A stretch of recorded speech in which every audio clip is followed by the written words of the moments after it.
Selalu dah saya sebut, Rasulullah tu ingat Allah tu 24 jam.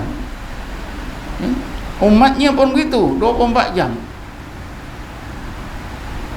Ulul albab tu disebut ya, alladzina yadhkurunallaha qiyaman wa qu'udan wa ala junubihim. Mereka itulah orang yang sentiasa berzikrullah dalam apa juga keadaan mereka berdiri ke duduk dan berbaring. Berdiri duduk tu jaga, berbaring itu masa tidur. Rasulullah pun begitu, masa berjaga ingat Allah, masa tidur hati Rasulullah pun ingat Allah. Inna ainaini tanamani wala yanamu qalbi. Dua mataku menidukan aku, tapi hatiku tak tidur. Karena semasa tidur hati Nabi secara otomatik berzikir Allah, Allah, Allah. Ulul albab pun begitu juga, sama dengan Nabi. Masa jaga ingat Allah, masa tidur pun ingat Allah Subhanahu wa ta'ala. Tuan-tuan mesti ingat ya, wa ala junubihim, ketika berbaring itu bukan baring-baring angan-angan, tidur. Dia tidur tu ulul albab pun hatinya otomatik ya Allah, Allah seperti Rasulullah. Tapi mungkin tuan-tuan ya, kita tak sedar kita tidur tu Allah, Allah otomatik ya. Jadi betul lah, satu-satunya amalan zikir yang boleh menghilangkan ghaflatul qalbi semasa jaga maupun semasa tidur ialah berzikir dalam hati Allah, Allah, Allah. Inilah yang dilakukan oleh Rasulullah, inilah yang dilakukan oleh para sahabat, dilakukan oleh ulul albab sepanjang masa yang ceritanya tadi saya sudah ceritakan. Syekh lain dalam tarekat Naqsabandi pun sama saja, bukan Qadrul Yahya saja ya. Otomatik berzikir Allah, Allah, Allah, Allah, Allah. Karena manusia ni tuan-tuan, kalau kita latih dia, kita ni kalau latih dia akan biasa ya. Dia akan biasa secara otomatik Allah, Allah, Allah, Allah. Jadi hilanglah sifat ghaflah. Kan bagus tu ya. Bila saya cerita macam ni kan menyegarkan balik keyakinan, keimanan kita terhadap tarekat ni. Yang tak pernah tahu pun jadi tahu, tak pernah sedar pun dia jadi sedar. Dia fikir main-main dia. Kita lihat lebih jauh lagi apa istimewanya amalan kita ini. Jadi kita dah dapat melihat beberapa kebaikan. Pertama, kita dapat melaksanakan perintah Allah, sama ada wajib, alhamdulillah kewajiban sudah sempurna, ataupun katalah sunat pun kita dapat menyempurnakan perintah Allah yang baik. Yang kedua, kita dapat amalan yang memungkinkan kita, memulihkan kita, menghilangkan ghaflatul qalbi. Yang lebih baik lagi, kita telah mengikuti sunnah Rasulullah sallallahu alaihi wasallam. Sunnah Nabi. Itulah amalan Nabi. Bukan main-main. Jangan kita kata ini Syekh Naqsabandi yang ajar. Amalan siapa? Amalan Rasulullah. Rasulullah orang yang melakukannya mula-mula, diajarkan pada sahabat. Syekh Naqsabandi ini dia cuma mengistihadkan saja, tambah sikit sana, tambah sikit sini. Kena duduk tawarruk. Kalau tuan-tuan tak mau duduk tawarruk tak apa. Oh, dulu Nabi tak ada duduk tawarruk, okey. Itu tambahan-tambahan saja. Dulu Nabi pun tak mau tutup kepala, tak apa, boleh. Tak mau berkelubung, boleh. Tuan-tuan, kalau zikir tawajuh tak mau kelubung, boleh. Tapi wajiblah kejam mata. Wajib kejam mata. Sebab apa? Nabi berzikir kejam mata. Nabi merintahkan Sayyidina Ali pun kejam mata. Wa qala Rasulullah SAW, la ilaha illallah muqmidan ainaihi rafi'an sautahu wa Ali yasma'.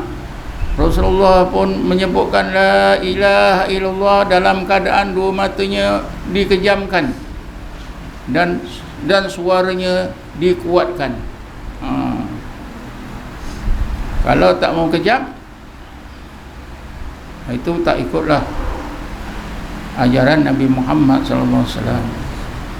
Katalah, aku boleh zikir tapi kejam aku tak mau. Okey, nanti lama-lama dia akan ikut kejam. Mula-mula saja.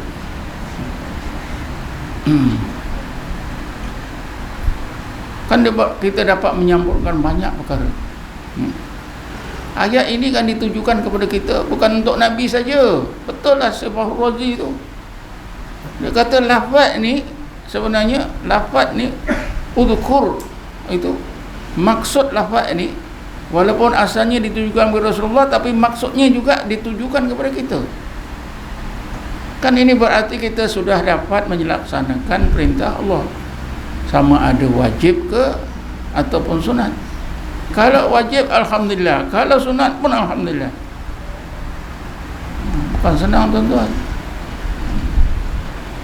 Jadi kita tengok lebih jauh lagi apa sebenarnya bila kita zikir Allah dan anak sahabat ini, apa sebenarnya?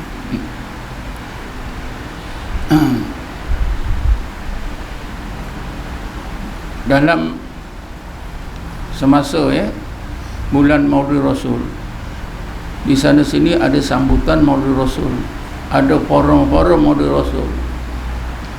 Ayat yang selalu disebut oleh ustaz-ustaz yang ambil bahagian bersara ke forum yang memang tak ditinggal, apa dia? Bismillahirrahmanirrahim. Laqad kana lakum fi Rasulillahi uswatun hasanatun liman kana yarjullaha wa yawmal akhir wa dzakarallaha katsira. Tapi ustaz-ustaz yang selalu menyebutkan ayat ini dibaca separuh. Laqad kana lakum fi Rasulillahi uswatun hasanatun, stop. Macam tak ada hujung tu. Kalau saya nak tunggu ustaz ni ada baca tak hujung? Tak ada.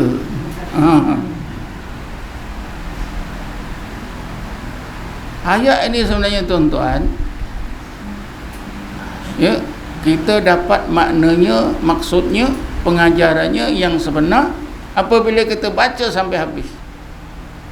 Laqad kana lakum fi Rasulillahi uswatun hasanatun liman kana yarjullaha yawmal akhir wa dzakarallaha katsira. Sampai situ baru dapat makna, dapat memahami maksudnya yang sebenar. Kalau separuh saja, memang silap. Selalu usah-usah macam itulah. Qad kana lakum fi Rasulillahi uswatun hasanatun. Habis. Tuan-tuan, kita dapat usnah daripada Rasulullah. Macam-macam kita boleh dapat.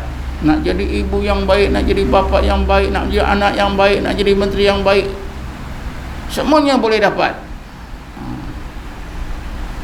Tapi kalau dibaca seterusnya, liman kana, bagi siapa yarjullah, yang maukan Allah. Maknanya yang tak mau Allah tak dapat lah.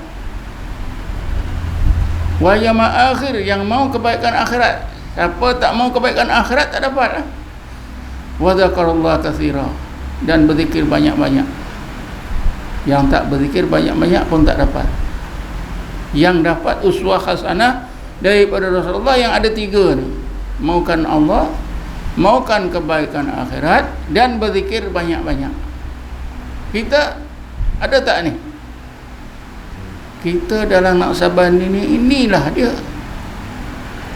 Ilahi anta maksudi wa ridhaka matlubi.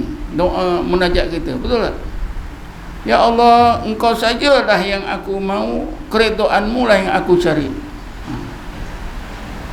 Kita bila ikut tarekat Naqsabandiyah ni, kita diajar supaya hidup kita ni mau Allah saja dan mau keridhaannya. Maknanya bila kita dapat keridhaan Allah, dapatlah kebaikan akhirat.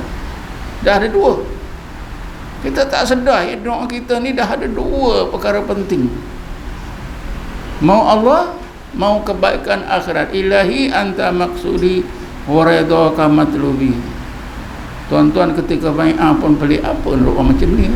Tak ada Allahumma. Terus ilahi anta maksudi wa ridhaka matlubi. Macam main-main, tapi sebenarnya tuan-tuan telah dapat memenuhi dua tuntutan. Maukan Allah dan maukan kebaikan akhirat. Rasulullah pun begitu tuan-tuan, mau Allah, mau akhirat. Mau Allah, Rasulullah mau Allah. Sahabat-sahabat pun mau Allah. Bismillahirrahmanirrahim. Wa yad'una rabbahum bil ghadati wal 'ashiyyi yuriduna wajha. Mereka itu sahabat-sahabat itu siang dan malam beribadat kepada Allah, yang mereka mau wajha, yang mereka mau Allah. Macam mana mereka ni sahabat beribadat siang malam, mereka mau Allah? Karena diajar oleh Rasulullah mau Allah saja.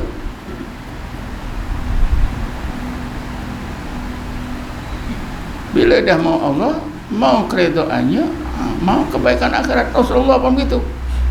Sebab itu Rasulullah dikurniakan oleh Allah syafaat kerana dia mementingkan akhirat.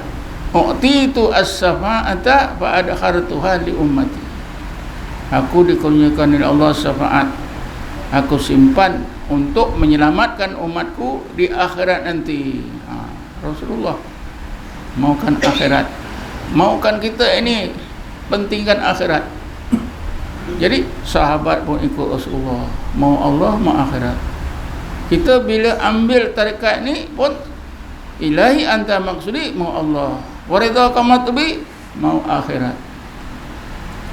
Kan bagus tuan-tuan, kita tak terfikir selama ni. Wa dzakarallaha katsira, dan memang kita zikir banyak-banyak.